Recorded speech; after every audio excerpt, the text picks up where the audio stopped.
excited to put on for you our annual recording concert. 14 years ago, Samford University and Dr. Brian Lunis was so kind and helpful in helping us to set up a concert where we were able to perform at the Wright Center there at Brock Recital Hall. And at this particular time, that might not seem like as big a deal because we're so blessed to be in this wonderful facility. But for so many years, the students in this incredible ensemble and all of our incredible ensembles, when we wanted to perform a concert, we were either playing in our band room or playing in a gym. And so it was such a really a great opportunity for these students so that we could gain the opportunity to perform and get a high caliber recording and help to better prepare us for music performance assessment that is right around the corner. And that took place for so many years, and we're very grateful still to this day to all that Samford University has done to help accommodate that. Well, today, of course, this begins year number 2 in this wonderful performance center, and we get the chance to showcase all the hard work these students have done for you right here at home. And that's certainly a blessing and something that we're grateful for. So with that in mind, we will begin our annual recording concert with John Philip Sousa's The White Rose.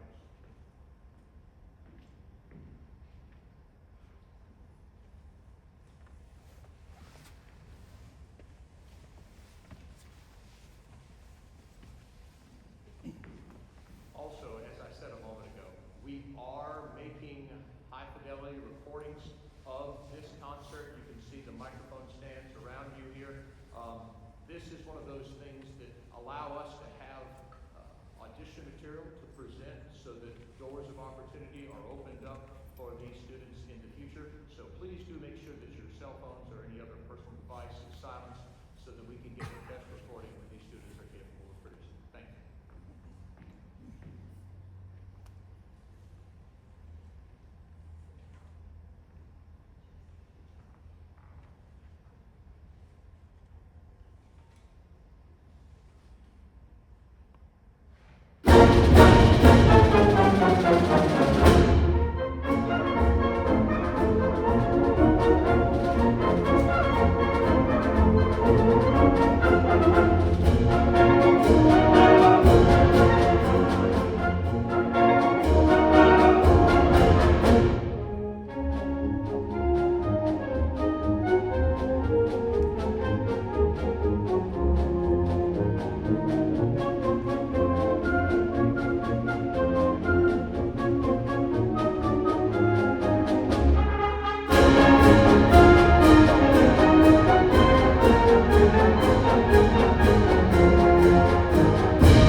life and culture.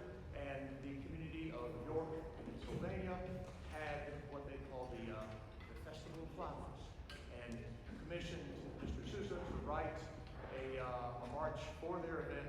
And so we end up with the white rose because that is the symbol of the House of York and the namesake of the community of York, Pennsylvania. So that's where you get the white rose. And that's one of Sousa's later marches that begins to include, in addition to the standard patriotic march format, you hear a hint of the operatic in there, and he began to do that a lot more in the later part of his compositional career.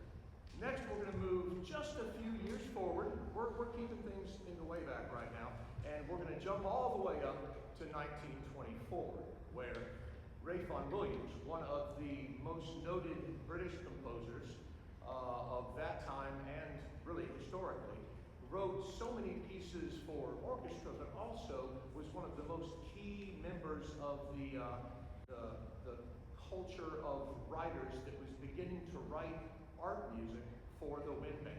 You see, before this time, the wind band really was more of a military type thing, and thus the whole concept of a march and the Sousa band.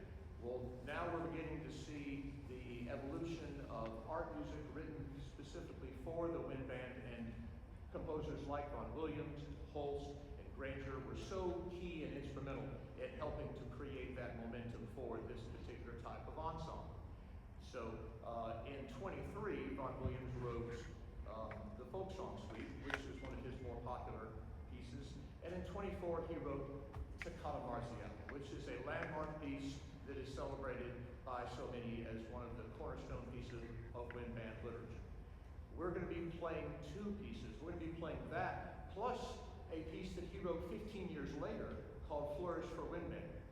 Flourish was written with the same contrapuntal style and using the same melodic motive in 3/4 time, and you'll be able to hear the neat little coincidences that connect them. And so often these pieces are played as a pair. Even though they're two separate pieces and published separately, they are traditionally played as a pair, a prelude and then the toccata. So as we finish up with the flourish, we'll treat it almost like it's a movement of a grand work, and there'll be a pause. You don't have to clap for us yet. Let us get into the toccata, and then when we're through with that, you can clap all you like. Thank you very much, and this is Ralph Vaughan Williams, Flourish for Wind Band and Toccata Marziale.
2023, Viet Quang, one of the more noted contemporary wind band composers, was commissioned by the Florida Bandmasters Association to write a piece for their annual conference, and he wrote this piece, Decisions. This particular piece actually is one of those pieces that was a little bit of therapy for him.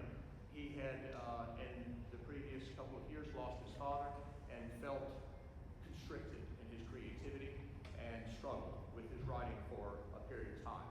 And he uses, or he illustrates that this piece is one of those that helped him to overcome some of his grief and allowed him to dive deep into the music within his mind and heart and share it with us today. This is, of course, a very contemporary piece.